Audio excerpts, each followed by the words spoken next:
If you were to look for a site in the British countryside that would literally take your breath away, you could hardly do better than to come here to Blenheim Palace, set in 2,000 acres of parkland at Woodstock in Oxfordshire. It was Lord Randolph Churchill, father of his illustrious son-to-be Sir Winston Churchill, who exclaimed to Winston's mother, Jenny, on her first visit to Blenheim, "This is the finest view in England." And it's been thought so by successive Dukes of Marlborough, all the way to the 11th Duke, who's the proud owner and guardian of Blenheim today. This view over the broad expanse of the lake with Vanbragh's grand bridge on the right, then across the wide sweep of the park to the higher land and the palace itself in the background, is the Duke's favourite spot, and one he returns to again and again.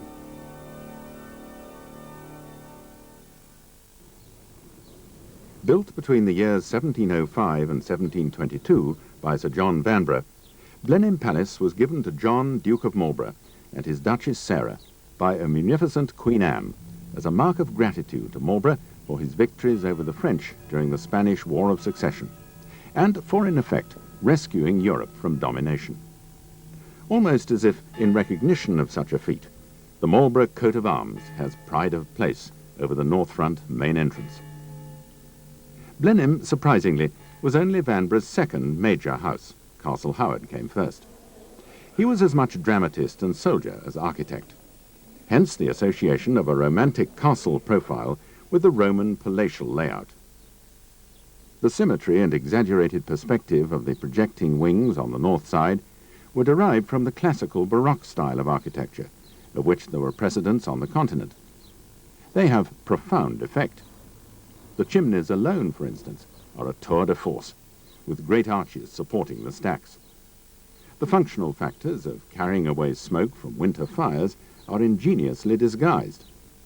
In his own way, Vanbrugh made history when he created Blenheim to celebrate history. Marlborough's decisive battle was fought in Bavaria, near the banks of the river Danube, the village of Blenheim, from which the name Blenheim derives. It was here that the Duke triumphed over the famous French Marshal Tallard. After he received his surrender, the Duke entertained his captive in his coach, then had him escorted back to England. Today, nearly 3 centuries later, the visitor is guided into the palace via the East Gate, its massiveness immediately emanating a sense of triumph and military glory. Above the arch, the inscription tells the story of Blenheim's beginnings and of the Queen's gift, confirmed by Act of Parliament. The Duke of Marlborough's standard flies atop the gate to signal that His Grace is in residence. The stone sculpture by Grinling Gibbons on the clock tower arch depicts the British lion savaging the cock of France. Time has not stood still for Blenheim, and the turret clock by Langley Bradley, who incidentally also built a similar one in St. Paul's Cathedral, has faces specially positioned so as to be seen from anywhere in the park. The old clock has patiently measured the historic times of 11 generations of the family. It's not without a sense of awe that the visitor first takes in the sheer magnitude and magnificence of this English Baroque-style palace. Yet, as one mounts the steps to the massive north entrance, there's an aura of homeliness and welcome. Welcome to the splendid pillared architecture of Vanbragh's Great Hall, 67 feet, that's 20 meters high, and reaching skyward to its superb ceiling. This was painted in 1716 by Sir James Thornhill, lying on his back on towers of scaffolding. The picture depicts Marlborough kneeling in deference to Britannia and proffering to her his plan of the Battle of Blenheim. This remarkable work, which took 6 months to paint, was enriched by the encompassing stone carvings of Grinling Gibbons, which frame the picture. Gibbons and his assistants also carved the arms of Queen Anne, set on the keystone of the main arch, which itself spans a minstrel's gallery with its delicate ironwork supporting the handrail. Below it hang French standards, captured during the Battle of Ramillies. They surround a fine marble bust of the first Duke, bearing an inscription much liked by his Duchess Sarah. Nor could Augustus, better calm mankind. The Duchess thought this a perfect description of my dear Duke's temperament. This magnificent hall is but one of the glories of Blenheim, one of the splendors of the private residence of one of our most notable peers of the realm. Perhaps it's the sheer size and scale of the building. It covers 7 acres, that's nearly 3 hectares, which excites the visitor, quite apart from all the treasures. This, for instance, is a sculpture of the 9th Duke by Epstein. It's difficult to imagine that Blenheim is in fact a private home, but the original plan was to create a monument to the nation with some of the comforts of home. And the present Duke, who showed me around the Italian garden which adjoins the private apartments, is certainly dedicated to maintaining that original concept. But I asked which of his ancestors in the long history of the palace had done most to make Blenheim the national treasure that it is today. Well, the first Duke obviously had a lot of possessions that he collected during his campaign. And then the fourth Duke again was a collector. And my grandfather, the 9th Duke, he again was a collector and built these fabulous gardens, one of which we're sitting in now, the Italian gardens, and the water terraces constructed after the First World War. Adjoining the water terraces today is the Indian restaurant, where visitors can take a break over lunch or tea. The restaurant is so named because it's been laid out in the room which was decorated for the 5th Duke with murals depicting a tiger hunt that took place in India. Blenheim and its surrounding parkland, which was laid out by Capability Brown, now attracts hundreds of thousands of visitors a year from all over the world. The guides here can cope with most languages and are a fund of information about the Blenheim story that's told as they lead you through the splendors of the palace. Here in the saloon, or state dining room, Sumi, Blenheim's charming Japanese guide, describes various aspects of this glittering room with its solid silver centerpiece by Garrard.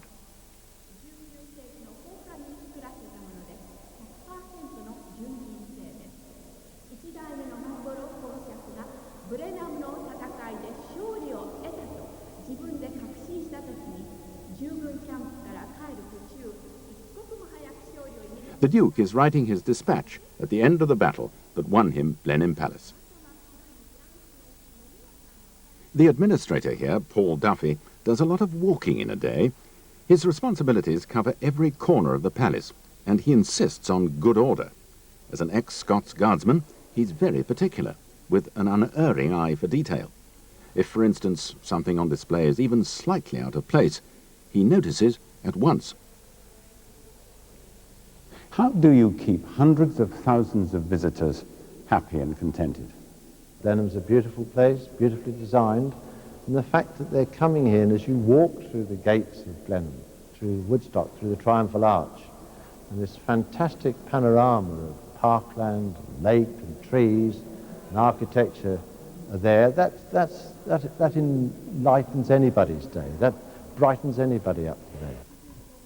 The inside, each room, beautifully presented, beautiful things. The gardens are magnificent. It's like paradise. It's like the Garden of Eden. This room, the saloon, is interesting of itself, isn't it? It's a very interesting room. Thornhill had plans for it, but because of the money problems after the first Duke and Duchess had been virtually sent into exile, the room was plastered over, and Louis Laguerre, the French artist, was engaged to paint it. And around the walls he put his self-portrait and the first Duke's chaplain, Dean Borsellai Jones, the French spies who you see behind me, which the first Duke, their caricatures of the Duke, released them with false information and bags of money, so they're going to spread false rumours. The 3 continents, and then on the ceiling in allegorical form, more paintings. And it's a beautiful room, but it's not just the decoration of it. It's a room that the family use every Christmas regularly. It's a room where the great have dined. And it is still used today for corporate events as well. It has many, many uses. Lovely room.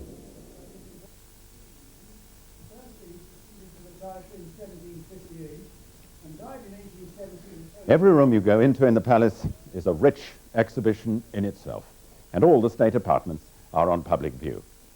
Since he inherited, the present Duke has restored them all with meticulous care. Every picture, every piece of furniture and fabric has been brought faithfully back to its original quality. And as far as the interior decorations are concerned, he's been greatly supported by the Duchess, who's an expert in the field of design. This is the Green Drawing Room, with the fourth Duke surveying the scene from above the fireplace. Romney's portrait is one of the most imposing paintings in the Marlborough collection, and always admired by visitors. Here, too, hang other important family pictures, including Sir Joshua Reynolds' portrait of Caroline, the fourth Duchess of Marlborough, bouncing her baby on her knee, and one by Godfrey Kneller of the first Duchess, Sarah Churchill. She's in mourning for the death of her 2-year-old son, Charles, from smallpox. The green-decorated Chinese porcelain figures and vases are part of the collection given to the fourth Duke in the late 18th century by their connoisseur owner, Andrew Spalding. The 18th century French clock by Raby of Paris is one of a collection of a dozen French clocks to be seen throughout the state apartments. And they all chime, though not necessarily at the same time. The ceiling in the Green Drawing Room was designed by Nicholas Hawksmoor. It's decorated in 24-carat gold, now nearly 300 years old and still as bright as ever. Here in the Red Drawing Room, so called because of its striking wall coverings, we find superb ornaments, candelabra and family pictures, and two magnificent portraits facing each other on opposite walls. This family group, painted by John Singer Sargent, shows the present Duke's father, then only 8 years old, standing between the 9th Duke, looking very dashing in his garter robes, and the tall Duchess, Consuelo Vanderbilt. An American heiress of the famous Vanderbilt Railroad family, Consuelo is said to have brought height to the later generations. Today's Duke of Marlborough is 6'3". The equally large painting by Sir Joshua Reynolds on the opposite wall takes us back again to the times of the fourth Duke. His heir, the Marquis of Blandford, on the left, holds one of the cases containing the Marlborough gems. The story goes that the Duchess was worried about her carpet when Reynolds was at work on this and scattered some snuff. But the painter told the footman, who was called to brush it up, to go away. The dust he made doing that, said the artist, would harm his picture a great deal more than a few pinches of snuff. Blenheim is a treasure house indeed. Wherever you look, there are examples of furniture and furnishings of the finest quality. But here in the Green Writing Room hangs a masterpiece worth special study and appreciation, the most famous of all the tapestries. It shows the Duke of Marlborough in his moment of triumph at Blenheim, accepting surrender from General Tallard, who doffs his hat in token of defeat. The work in these tapestries is of extraordinary quality. They are known as the Victory Tapestries, and the whole set, there are 10 of them, took some 8 years to complete. They are full of painstaking detail. In the background, behind the grenadier with the captured French standard, we can see burning watermills, and lines of French troops being pressed by the Allies back towards the Danube, amid the smoke and turmoil of battle. The opulence of Blenheim Palace strikes the visitor at every turn. Indeed, there's so much here, one hardly knows where to look first. Each of the staterooms contains its own magnificence and splendor. They're connected by a series of 10-foot-high doors made of polished Cuban mahogany. And this richly gilded overdoor to the first stateroom is typical of the 9th Duke's splendid and costly redecoration. In this room is displayed the first Duke's hastily written dispatch from the Blenheim battlefield. On an old menu card from a French tavern, probably the only bit of paper in his pocket at the time, he tells his Duchess, and also the Queen, of a glorious victory. The miniature French standard, here in the first stateroom, is the token rent which the Duke must pay to the Crown every year for the privilege of retaining the Blenheim estate. A new standard like this is made, and then taken on each anniversary of the battle, the 13th of August, to hang in the armoury at Windsor Castle. In the first stateroom, too, hangs the famous Schellenberg tapestry, showing the fiercely defended hilltop fortress which had to be taken by Marlborough as he marched his troops to Blenheim. Marlborough, in fact, commissioned all the tapestries himself, from the Belgian designer Lambert de Hont and the Brussels weaver Judicus de Vos. They represent an historic record of a crucial turning point in European history. These, of course, though magnificent in themselves, are only a small part of the owner's heavy responsibility. But the present Duke has readily accepted his inheritance. But when did it first dawn on him that the responsibility was ultimately to be his? Well, I suppose that knowing that I was the eldest son, I presumed as long as I survived my father, it would be my responsibility. And it's a responsibility that I've readily accepted, and one which I'm very proud to have to look after, this important piece of the English national heritage. It's not only important from the English point of view. Blenheim is now a World Heritage Site, and so I've got a responsibility of keeping Blenheim in good order, not only from the point of view of the English nation, but from for the whole world. And it's a task that I've relished and I've tried to do my best with.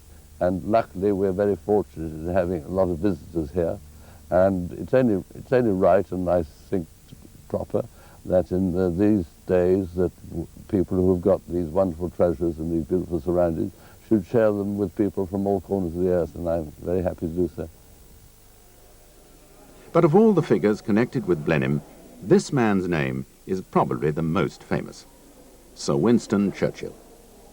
He was the father of the first Duke of Marlborough, and so took a hand in our unfolding history, which even he could not possibly have foreseen. Down the Marlborough line of descent, it was the brother of the 8th Duke, Lord Randolph Henry Spencer Churchill, who in April 1874 married Jenny Jerome, daughter of Leonard Jerome of New York. And it was here, in this room, on the 30th of November the same year, that the Winston Churchill we know so well was born. These locks of curls were cut from his head as a family souvenir. Jenny Jerome happened to be staying at Blenheim when the infant Churchill opted to arrive. He was 6 weeks early. At Blenheim, he declared later, "I took two important decisions, to be born and to marry. I am happily content with both." For the romantics among you, this is the Temple of Diana. And Diana was the Roman goddess of hunting. And it was here that Sir Winston Churchill proposed to his future wife Clementine in August 1908. Apparently, Churchill was rather hesitant. He took ages about this. He was really rather nervous. And the story goes that Clementine was watching an ant crawling along the paving stones here. And she decided that if the ant disappeared down a crack before the proposal was made, she would decline. But if the proposal was made before the ant got to the crack, then she would accept. Well, luckily, Churchill pulled himself together and he popped the question just in time, and we know the rest. Some say that it was a beetle that took the young Clementine's attention, but whatever it was, the result was marriage to a man of destiny, and within the month. A special Churchill exhibition has been set up at Blenheim, which includes a fascinating collection of memorabilia. The famous siren suit, for example. For warmth and convenience, he used to put this on when air raids called him out in the middle of the night to the shelter of the bunkers beneath Downing Street. In the exhibition, there's a huge wall of photographs covering every stage and adventure of Churchill's eventful life, with, of course, recordings of his great wartime speeches, adding to the atmosphere. Winston Churchill was also no mean artist. Apart from wall building, painting was perhaps his greatest relaxation. This is an oil painting of one of the tapestries in the second stateroom. In fact, busy as he was, Churchill visited Blenheim many times, and the present Duke, then only a boy, came to know him quite well. Sir Winston was very close to my family. He knew my grandfather very well, and of course he knew my mother and father And so he came here to Blenheim quite often. As you know, he was born here, buried in Blenheim at the bottom of the park, and proposed to his wife in the temple in the grounds here. So we had quite a lot of contact with Sir Winston. As a boy, I remember well going on a train with him to Liverpool, where he was inspecting bomb damage and visiting a munitions factory. So that was a great thrill and excitement for a young person who was just at Eton at the time. And of course I was fortunate enough to go with my parents on occasions to Chartwell, to Downing Street and to Chequers. So I did know the famous man reasonably well. The Duke's brother, Lord Charles Spencer Churchill, does a great deal of talking to people. He himself gives parties of enthralled visitors insights into the family background and history, and the layout of the broad Blenheim acres. His lordship is also in demand for photographs, and much film passes through many cameras as the opportunity is taken to pose with a real live aristocrat. But of all the splendours of Blenheim, the family's undoubted favourite is the Long Library. This was the last room to be built, and it was decorated to the imaginative patterns of the brilliant draftsman Nicholas Hawksmoor, of whom we've already heard, who worked so closely with Vanbrugh. Originally, Vanbrugh designed the Long Library as a picture gallery, and at one time, Van Dyck's famous equestrian painting of Charles I hung at its northern end, where the magnificent Willis organ stands today. That was installed by the 8th Duke and his American Duchess Lillian in 1891. The fine stucco decoration of the ceiling, dating from 1725, includes 2 false domes by Isaac Mansfield. If the first Duchess, ever watchful of the family purse, had not insisted on lower rates, the artist, Sir James Thornhill, would probably have painted allegorical scenes in the ceiling panels, as he had in the Great Hall. The famous Sunderland Library, created between 1710 and 1728, was once housed here, but it had to be sold in 1882 to raise badly needed funds. The present library, comprising some 10,000 books, was largely collected by the 9th Duke, who did so much to make Blenheim what it is today. Once a year, every book in the library is lifted out, carefully inspected, and dusted down. Just another example of the infinite care taken to conserve Blenheim's priceless collections. This very fine marble bust by Ruysbracht of the 1st Duke was commissioned by his Duchess Sarah when she was widowed. She also commissioned Ruysbracht to sculpt this regal and stately statue of Queen Anne. It's almost as if she stands overseeing the design and development of her great gift to Marlborough. Every year, in memory of Sir Winston, a Churchill Memorial Concert is held in the Blenheim Library, with a special tribute from someone who knew and worked with Churchill.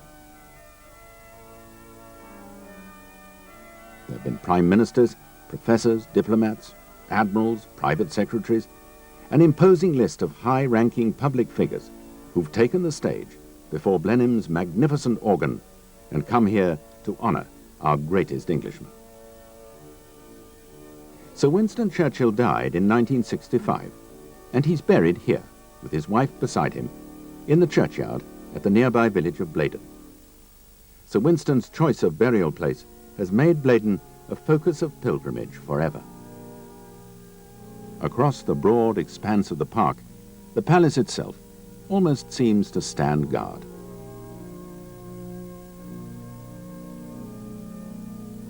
The impressive water terraces at Blenheim run the whole length of the west side of the palace. These were created at considerable cost by the 9th Duke with the French architect Duchesne. He was keen to develop a major display of fountains and running water, but the Duke preferred the limpidity of still water, which was pleasing, he said. The fountains we see today are a subsequent addition, originally created for a Saint-Lumière, unfolding the story of Blenheim in an exciting display of sound and light. Now the fountains provide the pleasure and sparkle of water in motion.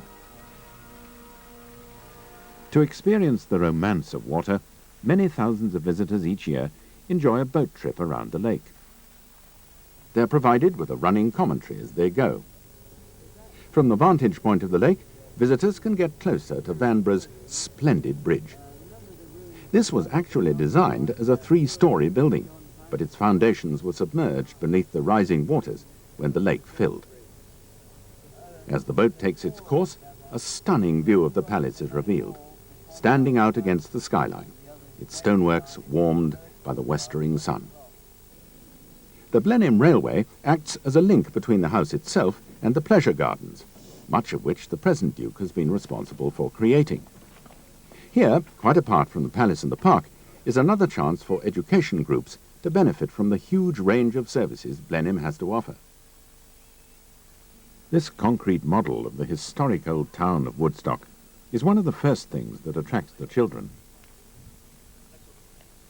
Now, in this walled kitchen garden, the walls are interesting in themselves, aren't they?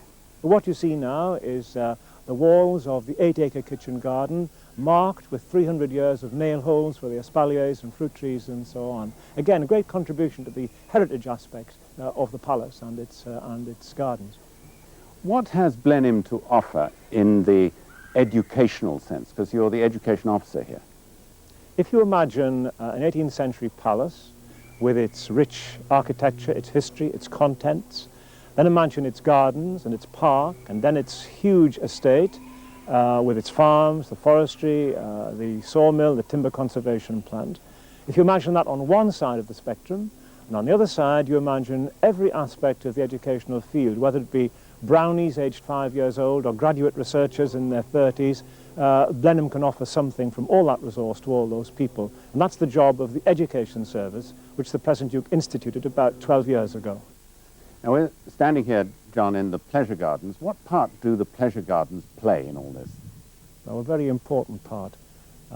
Important is the Marlborough Maze, the largest symbolic hedge maze in the world, which is very much a part of both science and ancient history study. We also have the walled kitchen garden dating back to 1705, very much important for aspects of the curriculum in botany and zoology and gardening. We have the butterfly house, which is very important, especially in the junior schools. The little ones study mini beasts, a very important part of their work. So all in all, there's a substantial element and resource here.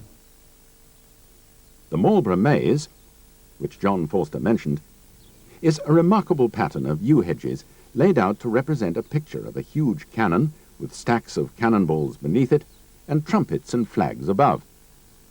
2 high wooden bridges make good vantage points to see the hedges within the circular fences, representing the wheel of the cannon with the letters of the name Blenheim marked out between the spokes. The main souvenir shop at Blenheim is located in the old dairy, complete with the original butter cooler. The dairy was, in fact, part of a courtyard complex embracing a range of domestic services, including the kitchen, the conservatory, and a laundry. Now it provides an opportunity to take home a souvenir as a reminder of your visit.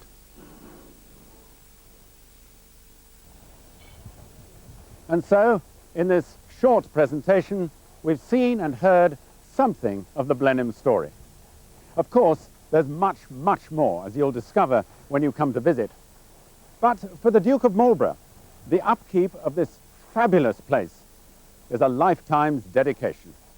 What are some of the major things that you've had to do yourself to bring Blenheim to such a standard of excellence? Well, first and foremost is the ongoing maintenance which has to be done with any property, but here, of course, it's on an enormous scale. Secondly, there's a restoration program which we've now been going on for over 30 years. We've had to stop on occasions when the funds haven't been available, but we are continuing again at the moment. Hopefully we'll be able to continue. And the other main factor is to try and ensure that when a family comes here, there's something for each member of the family to do. That's why we, apart from seeing the house and the park, we have various activities like you can row boats on the lake, there's a boat ride, there's a train ride down to the new area which is called the Pleasure Garden area, and there's the Marlborough Maze, bouncy castles. So what I've tried to achieve is that each member of the family has got something that they're interested in and some reason to come back again. And what of the future, Your Grace? What plans have you got for the benefit of coming generations? well, to keep this place going, not only for the future Churchills, but as I said earlier, for the English nation and the world at large. I mean, this is a very important part of history, a very important part of our national heritage. And it's been my prime object to make sure that it is left in extremely as good a condition as I can hope to achieve during my lifetime. You see, Capability Brown, when he was let loose here in the 1760s, made the lake and did a lot of planting. And a lot of his planting now, of course, is coming to the end of his lifetime. And with the help of an outside landscape architect, we have been now reconstructing what Capability Brown had done 250 years ago. And we will continue that program so that to ensure that the landscaping at Blenheim will look magnificent in, say, 50, 100 years' time.